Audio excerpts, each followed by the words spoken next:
Leon Zwier, privileged to be speaking with you this morning. Thanks so much for your time. I thought we'd open up our discussion with the current business and economic environment. You've been involved in the legal industry and involved in Australian corporations for many, many years now. What's your sort of sentiment on what you're seeing on the ground? First, for the legal profession, it's been an active good couple of years. I mean, the legal profession's been very lucky. I think it's a profession that's managed to thrive through COVID. In terms of our own practice, I think we've been fortunate because there's been a push towards experienced, commercial, savvy lawyers and advisors at times of initially existential threat. And so for us, it's been, it's really been, ironically, a time when we've been busier and working harder than ever before. So it's been positive for us. In terms of business, I mean, again, I have a particular interest in restructuring. We've seen very little major restructuring work in Australia for the last couple of years, which is ironic because I think everyone thought it was going to come with a rush, and there just hasn't been that kind of rush in restructuring. I think there's general optimism now that COVID seems to be managed a little better. We're opening up our borders, and I think there's a sense that it's going to stay that way. And I think people are more optimistic, particularly for 22 and onwards. So, the outlook I think is positive. One of the major themes that I do want to ask you about is this rise of activist investors. We've seen that trend over in the States over many years. Haven't seen it so much in Australia, but it is starting to creep through. What's your view on their role and their impact? There is clearly a role for shareholder activism in the marketplace. I've no problem with that. And there is nothing wrong with strategic approaches to corporations about how they might do things differently or better. I think the trend that we've seen and we've experienced extensively has been, shorting and distorting. That is the creation of reports which are at the margins, little opportunity given to a company to respond to it, the placing or releasing of those reports in a strategic way by people outside the jurisdiction, and distortions which are large. And to me, that shorting and distorting is no different from some of the old pump and dump strategies. It's the opposite of the pump and dump strategies. Both of them are repugnant, and I think regulators need to take an increasing role in curtailing that activity because it's manipulating the market unfairly if a person puts false information into the marketplace. One of the other things I wanted to ask you about is this tall poppy syndrome, so to speak. You've said in the past that every person you deal with has their good and bad characteristics. Do you think that Australia focuses too much on the bad characteristics of business leaders and perhaps not some of the good that they've done? Look, I think that we are culturally very different, say, from the Americans. The Americans, and again, restructuring is one great area where the American restructuring and bankruptcy provisions are all built around the fact that in a capitalist society there's going to be failure, and therefore we have to accept that failure will arise and we don't punish failure. It is just part of a capitalist system. Of course, by contrast, the UK and Australian restructuring world was built around, debtor's prison, and if you don't pay your debts, you get locked up, and they're punitive. And so we have a different cultural approach to restructuring for the Americans. And I think the same in business. In America, if you've gone broke and become a billionaire, you're a hero. Here, if you've gone broke before, it's very difficult to come back from that because of the opprobrium that's associated with the failure at the outset. But the failure might just be a business failure, not dishonesty, not poor judgment. It may be a failure because someone's moved into the wrong part of the market at the wrong time, or they've over-levered their balance sheet, or they've got involved in some dispute.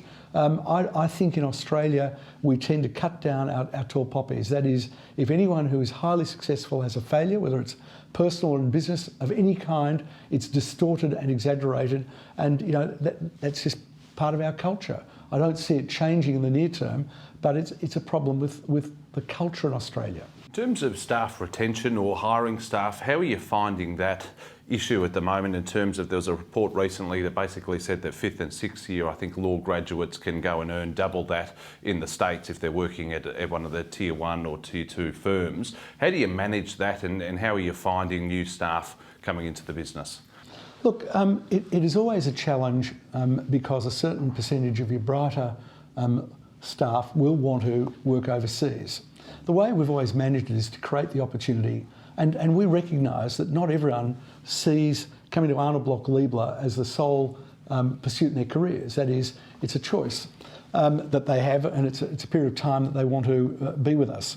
So long as they are committed to being the best lawyers that they can be while they're with us, then we will absolutely encourage them into different paths and different directions. So we would assist them, we would facilitate them through that change, so long as they were the best lawyers they could be while they're with us. We have to, at ABL, though, create a stimulating, interesting, challenging environment so that what they will experience while they are with us is of such interest and of such complexity that it will cause those who are capable of understanding that complexity to say, you know what, I'm in a pretty good environment, maybe I should stay here a little longer. And we're remarkably placed because our practice is eclectic. We attract, obviously, the largest percentage of high net worth Australians as clients, and we learn by osmosis, and they are brilliant people by and large. We represent many companies when they've got kind of bet the company problems. We've represented senior politicians when they've had problems. We've been involved in native title claims, public interest work, major transactions. And what we need to do is to actively engage with our younger practitioners and to give them a place at the table where they're not just pen pushers, they're not just going through documents. They have a role to play and a contribution to make. And bear in mind that the leadership of ABL, the most senior of its partners, we were in those positions from a very young age, and we are absolutely sensitive to the fact that if we want to continue with success, we have to give our younger practitioners that opportunity, and in that way we are different from other law firms and we offer a different kind of positioning, which I hope in the longer run will not only attract people to us, but will get us to push through that issue you talked about. Before we move on, it must be said that your daughter Rebecca made partner at ABL earlier this year, if I recall correctly. How are you finding career progression and career opportunities for women coming into the business or coming into the legal industry at large? Look, I am very proud of the fact that my daughter is here, but I just want you to know, although we work together, she has absolutely nothing to do with me, and she works in a different group, in a different department. In fact, after some victory, I send an all-staff email about some great result. Often the only result I get is from my daughter, who'll write back saying, vom.com, Dad, which, when I asked her to explain what that meant, she said, in your language, vomit, which didn't make me feel all that good. So yes, Rebecca's here, but we don't have anything to do with each other professionally. In terms of women in the profession, obviously it's changed. We are taking larger numbers through our graduate program than ever before. We are obviously cognizant of the fact that you cannot go lower into the brain pool, because if you do that, the quality of the firm will deteriorate over time. And by and large, our better graduates over the last few years have been women in terms of percentages. We've had more women come through, and they will be nurtured through the firm. And I think the opportunities are greater. I mean, I think we've grown up a lot. We understand the importance of providing maternity leave, encouragement, support, job sharing. These are concepts which I'm embarrassed to say, back 30 years ago, I probably had a very different view about. But, we mature, we grow up. At ABL, we've been very fortunate. I think we had a partner called Leonie Thompson, who, of course, championed the rights of women in the partnership and in the law. I think the first time she spoke to me about unconscious bias, I spent some time explaining it wasn't conscious, and she responded by telling me that's why it's called unconscious bias. But I learned a lot from Leonie, and I'm proud to say that I'm a convert. And as you know, converts are zealots. Let's talk about, and let's just change tack for a minute and talk about Leon Zwier, the person. As I understand it, your father emigrated to Australia from Poland, and when he arrived here in Melbourne, set up an army disposal store. Tell us a little bit about your family background, if you could. So both my parents fled from Europe, and they were very fortunate to get out before the Second World War. As Jewish migrants, they were fortunate. But of course, many members of their families died through the Holocaust, and we grew up in a Holocaust milieu. And the Holocaust survivors were very focused people, very smart people, very direct, very capable. And I've always thought that it's been one of the benefits I've had in Australia and having worked with so many of them, because they were so focused, so hard at issues, so clever in the way that they understood things. So they understood options well before options were understood by the market. And it was in that milieu in which we grew up at ABL. So, we had a great opportunity. And again, I think that one of the reasons I probably became a lawyer is that my father had an opportunity to go on and study law, but he never did so because it was more important to put food on the table for his family, and that was his parents, not his children. I get all of us would make huge sacrifices for our children, but whether we would make the same sacrifices for our parents is another issue. Well, he did that for his family, and I think that it always resonated with me that was something that he did for his family, because if he had his time again, he would have loved to have been a lawyer. But that wasn't to be, and I guess, me and my siblings, we've all had the benefit of education and everything that education brings, and we've had the benefit of living in Australia with such freedoms and with the ability to dream of a greater country and a greater world, which was very different from the background I came from. So you attended Mount Scopus Memorial College. You were a keen cricketer, I believe, growing up. Tell me about Leon Zwier, the student. What interested you? Look, I was not a particularly good student. It's fair to say that I tended to be non-conformist generally. I tended not to fit into the usual patterns of behaviour, and I should correct something. I was not good at cricket at school.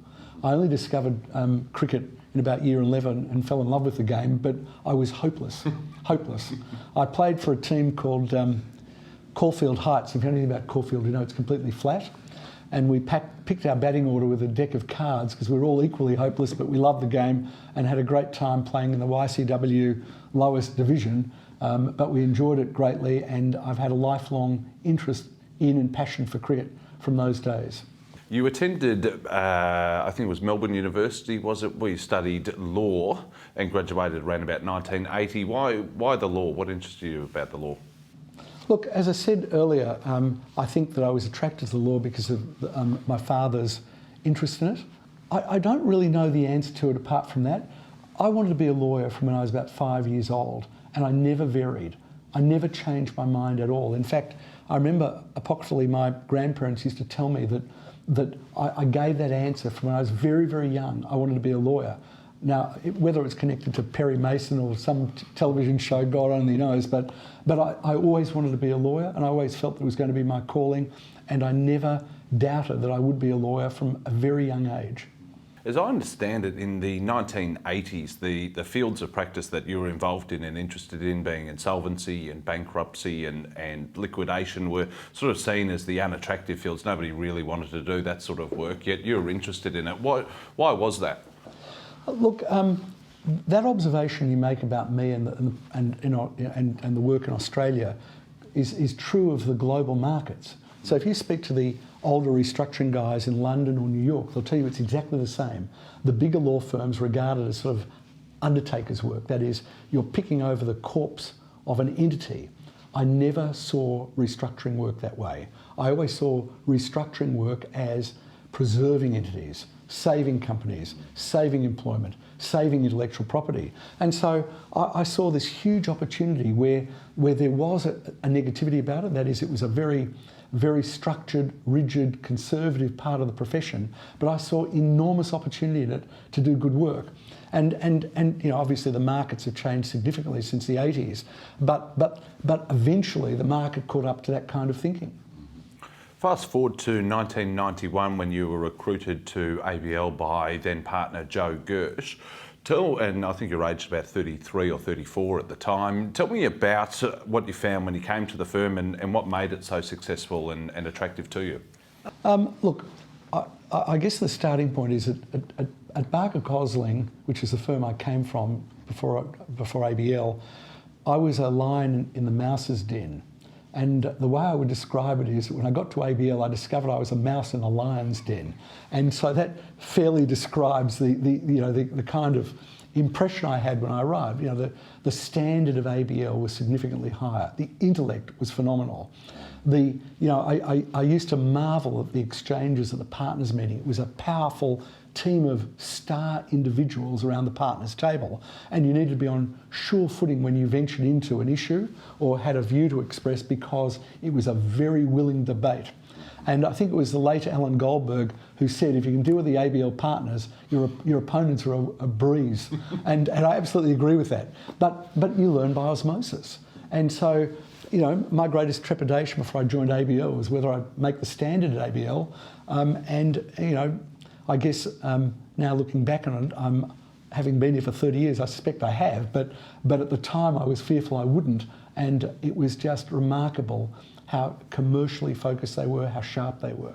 As I understand it, one of your earliest cases that you were involved here with ABL was Brash's in about 1994, which was one of the first major appointments working alongside Cordamentha. Tell me about that particular case. Well, again, Brash's was a seminal corporate failure. You know, in 1993, voluntary administration was introduced into the Corporations Act. In 1994, Brash's was the first public company to collapse and go into voluntary administration, and no one knew anything about it. No one understood how it truly worked, how meetings would be conducted, how votes would be tallied, how creditors could be bound by a deed of company arrangement. It was novel in every single respect. Now, it wasn't quite Cordamentha in those days, it was Arthur Anderson, because Cordamentha didn't exist, but it was new. And we saw a unique opportunity to champion the forging of voluntary administration by doing something bespoke and remarkable. And so, you know, just by way of example, up until Brash's, there had been a conservative view about retention of title claims. That is, if there's a retention of title claim, you go to the Supreme Court, the court determines whether the claim is good or bad, and that's how that issue is determined. In Brash, we had 120 of them, and I used mediation to resolve them by putting mediation obligations into a deed of company arrangement, which was unheard of. We used the media to promote the idea. I think Steve Bartholomew has played a key role in promoting that idea. And so by introducing mediation into the resolution of retention of title disputes, we saved millions of dollars in legal fees and created the opportunity for Brash to survive. So there were, you know, it was great. And I've always thought that Brash was the turning point in the market. That is, when other law firms realised the prominence the work got that we'd done for the administrators, they showed a real interest in it. And that's when the market swung and people began to think it is worthwhile moving into this area of law, because it's creative, it's commercial, it's pacey, and it gets a lot of notoriety. Now, another major case that you did work on this time with Cordamentha was the collapse of Ansep Airlines in 2001. Tell me about your involvement in that case. Became involved in really helping the union movement change the administrators to Corda and Mentha.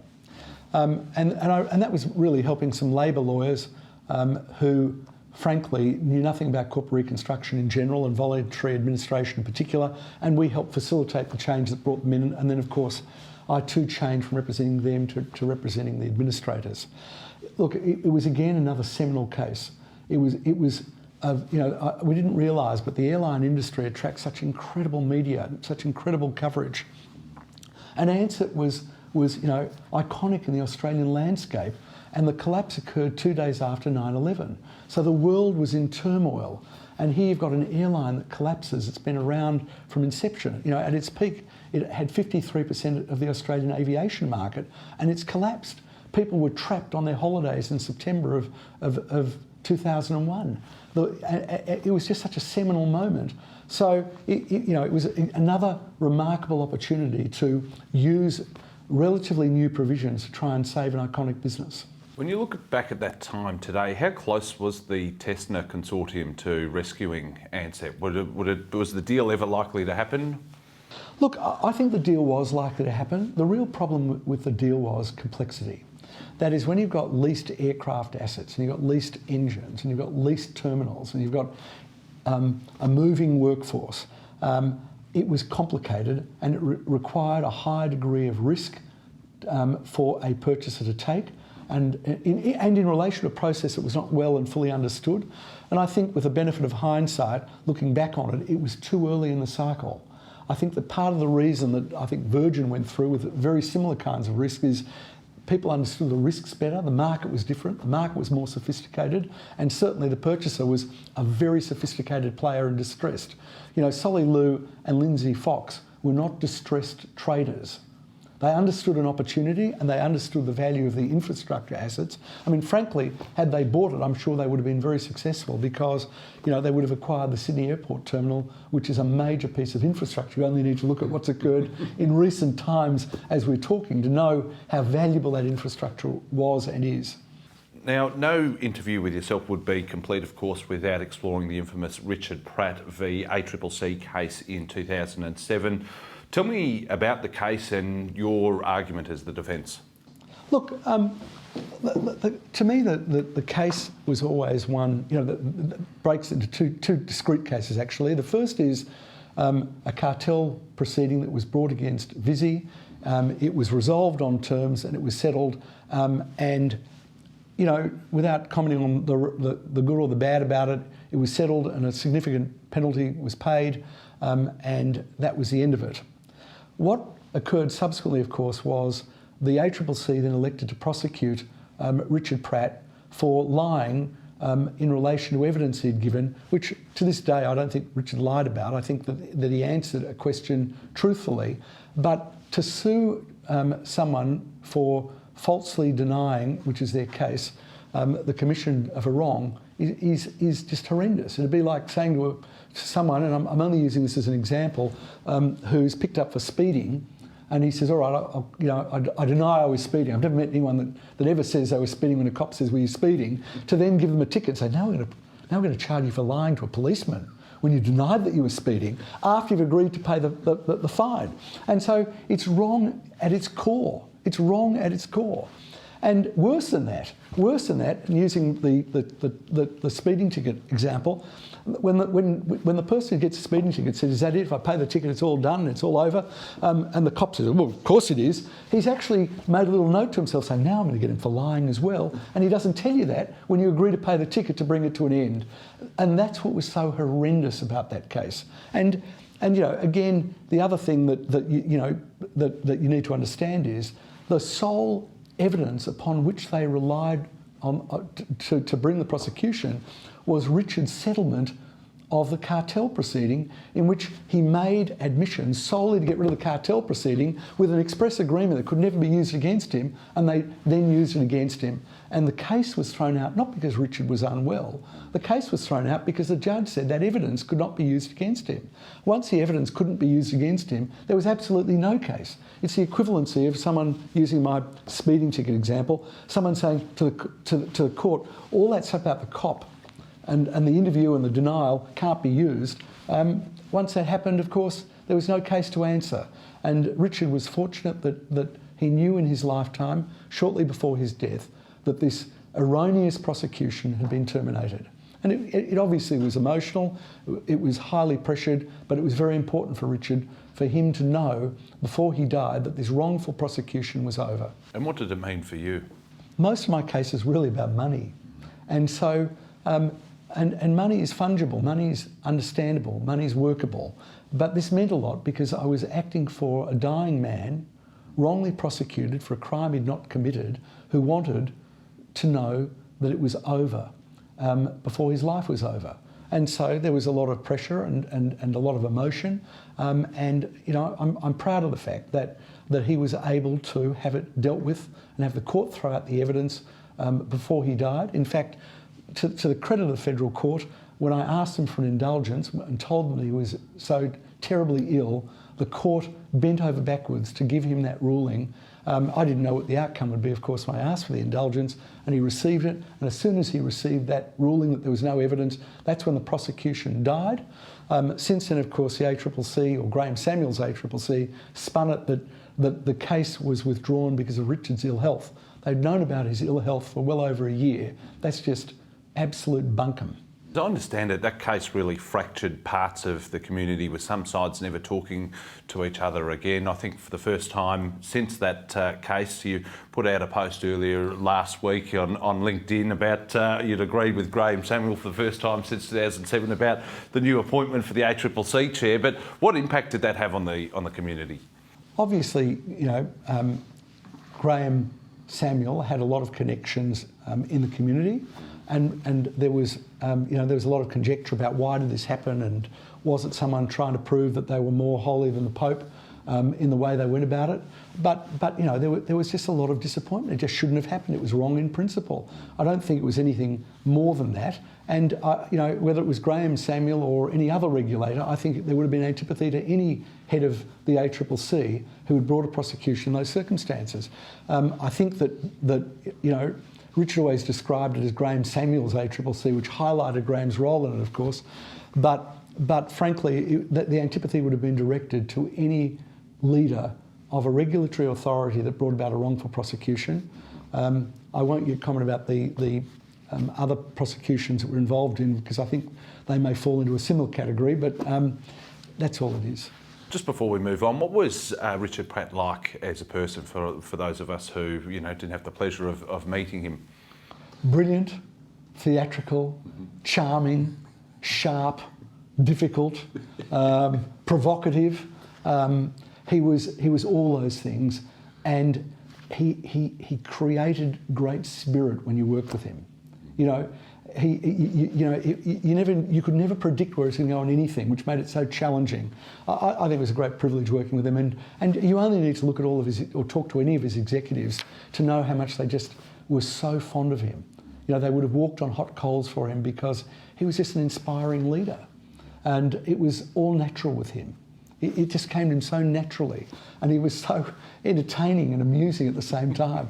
One of the other things I wanted to ask you about is you've represented Liberal and Labor politicians, which you mentioned at the start. You've represented unions and big business, Tony Abbott and Bill Shorten, some pretty polarising people there. How do you go about being able to work with both sides of politics without annoying, power brokers in each respective party? Look, we're professionals and we give legal advice. We are not giving political advice to political leaders. They've got a myriad of political advisors and colleagues to give them political advice. But if there's a discrete legal issue, they come to us to deal with that legal issue, and they know that as professionals we always do our best. Now, that kind of issue is replicated through business. In Brash, as we talked about before, all of the landlords were affected by Brash's becoming insolvent. But we're a firm that represents many of the landlords. So we're, on the one hand, representing landlords, on the other hand, we're representing the tenant. Or, we've worked with Zip for a long time, and we worked with Afterpay for a long time, two rivals. And we do, we have different groups, and obviously we're very careful to set up appropriate information barriers. But the fact that we act for different entities that might be competing with each other is commonplace. So it's no different politically. It's the same issue, but in a different form.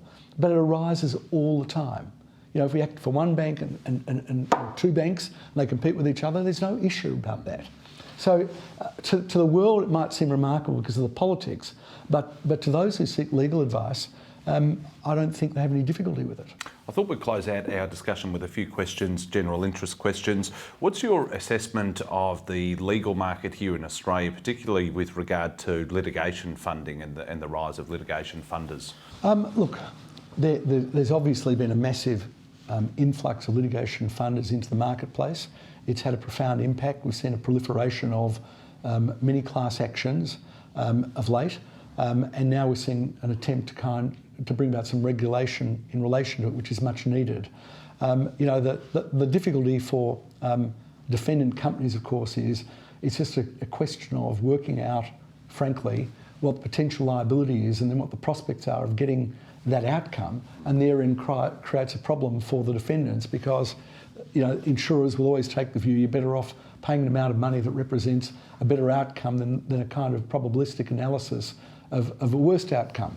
And that's how the market flourishes. It's driven up the cost of insurance. It's made it prohibitively high for companies to get side C cover, directors and officers cover too. And it's very expensive. I'm hoping that we'll see the pendulum swing back a little now with some of these regulatory changes and other changes, and I think the government's to be commended for it. How do you go about developing effective client relationships? Well, I think it all begins with ability. I think the marketplace is quite discerning, and I think the marketplace knows better practitioners from worse practitioners, and so that means it's all about ability as a lawyer to start with. And we pride ourselves on a commitment to the black letter of the law and a good understanding of it. Second, I think in our case we've always said, but there's always a commercial overlay to everything. There's obviously regulatory proceedings are different and prosecutions are different, but by and large there's a commercial overlay and the better lawyers understand that commercial overlay and are not wedded to process or adherent to the black letter of the law as they analyse the commercial outcomes. And again, as you asked me a little bit about our roots and where we come from, well, I came from a world, post-Holocaust kind of world of new migrants wanting to get ahead in business. And so around the table, everyone was talking about business opportunity, how it fits in, where they can go, how there are opportunities, dislocated markets, property. And so I grew up in a world where business was being talked about all the time. So it's second nature to me, the business. And as a young child, what I realised is lawyers are only a service provider to a commercial world. And so I think that analysis has always helped us. Third, our structure here is different from other law firms in that we're not about building pyramids. Our whole business, we're lean and we're mean. We have senior partners involved in doing the work with a very small group, and our model is all about fixing the problem as soon as we reasonably can, and we're confident that the void created by fixing that problem will be filled by more work. And that's proved true over tens of years in my case, and it will continue to prove true. But it's the antithesis of, I think, some of our competitors who are happier for the ongoing models because they're adherents to the law. That is, they'll want a court to determine outcomes, whereas we will always say there's a parallel path. There's always a parallel path to litigation, and one path is always the path of resolution and the other is going to court. And you need to make sure that you focus on both paths and not one. For those watching that are interested in your career and interested in emulating your success, what are the fundamentals that have made you the person that you are today? Well, first, I hope it's obvious. I'm obviously very passionate about the practice of law, and I think I'm very fortunate to be a lawyer. Second, I think I adhere to the principles of most professional practice firms, which is clients' interests are always number one. Partnership interests are number two, and my own interests come third. And I think that's fundamental to the professions. Whether you're an accountant, a doctor, it's always got to be clients, patients first, and your own interests last. And the trades as well. Why does a painter's house always have the worst paint job of any house in the street? Because the painter's always looking after his customers, and that's the key to it. I also think having a voracious appetite for hard work helps, and I've always liked hard work. I think the harder you work, the luckier you get. So, hard work's a big part of it. Next, I'd say surrounding yourself with some really smart people. And I'm not just talking about our clients who I spoke of earlier. I mean, we've been blessed by an incredibly capable client group, and you can't help but to learn from them by osmosis. But I'm talking about the partners of ABL. I mean, as I said to you, when I arrived here, the talent around the table was just breathtaking. And so it's in the partnership. Then it's the bar. We've worked with some of the greatest legal minds at the bar, many of whom have gone on to become judges and very successful judges. And so we've had that benefit. We've then had the benefit of a successful client base that can afford to work with the best accountants, consultants and advisors. And so again, we have the benefit of their input all the way through. And so we're being educated every day that we work by some great people. And so, I think that in large part that probably just summarises my view of why I and we have been successful. And my second last question is, outside of work, given you have to work so hard during the week, you've got so many cases on the go, you're representing so many clients at any one time, how do you switch off and actually have some downtime and then arrive fresh for the next week of work? Look, I try to do things outside the office that are completely mentally stimulating to take my mind away from the work I've got on. So I'm a passionate skier. I love snow skiing. I love it. In fact, on my wall you'll see a map over there. I'm proud to say my greatest achievement in the law is having a ski run named after me, and that's courtesy of Reno Grollo, who was very generous in doing that. But skiing to me is a great release because you focus on it. Boating. I love boating for the same reason, because when you're boating, there's an element of risk to it. That is, if you're going out into the ocean, you've got to navigate, you've got to plan, you've got to watch the winds, the tides, the currents. And so again, it's cerebral. That is, I'm constantly evaluating those things. And of course, family. Hanging with your family is very levelling. I think I told you the story about my daughter with vom.com. You know, I've got 4 children and you know, grandchildren, and so you know they're a great leveller. You know, I could be dealing with the Prime Minister, but they don't care. You know, if I say something stupid, they'll tell me it's stupid. And so hanging with family is obviously a great thing, and friends. And you know, my friends are obviously from more diverse backgrounds than the law, and so I enjoy their company too. And just finally, what does the next chapter look like for Leon Zwier? I understand you've got a few personal investments that you've made in platforms like Superhero and that sort of thing. What do you see the next 5 or 10 years being like? Well, I'm still as motivated and keen to continue practice as ever, but I think the next phase has to be to take some of the brighter young partners and really bring them to the very top of the profession, and that's my goal. My legacy will be reflected by the number of partners I bring through, and I've got some superstars in the firm. You know, Elise Hilton, who I work with here in Melbourne, is just an absolute gun. You know, Jonathan Milner and Susanna Ford and Stephen Lloyd and Sydney, to name a few, are just brilliant. They're in my group. I think they are phenomenal. What I have to do is I have to make sure that I can help nurture them, lead them, encourage them and mentor them so that their careers will exceed my own, which based upon talent should. So you know, that's very much part of what I see as the future. I do want to do more work in public interest. I'm involved with the Bradman Foundation, which is absolutely brilliant to me. I'm just thrilled to be part of it. I think that the Bradman Foundation can leave a greater mark on Australian society than it's left to date. I'm delighted that Greta Bradman and John Bradman are part of that group. They hadn't been for a long time. I regard that 2021 as being a year where we've reconciled with the Bradman family, which is phenomenal to me, and I see great opportunity there. So I look forward to the second half of my career with excitement. Leon Zwier, pleasure speaking with you this morning. Thanks for your time. Thank you.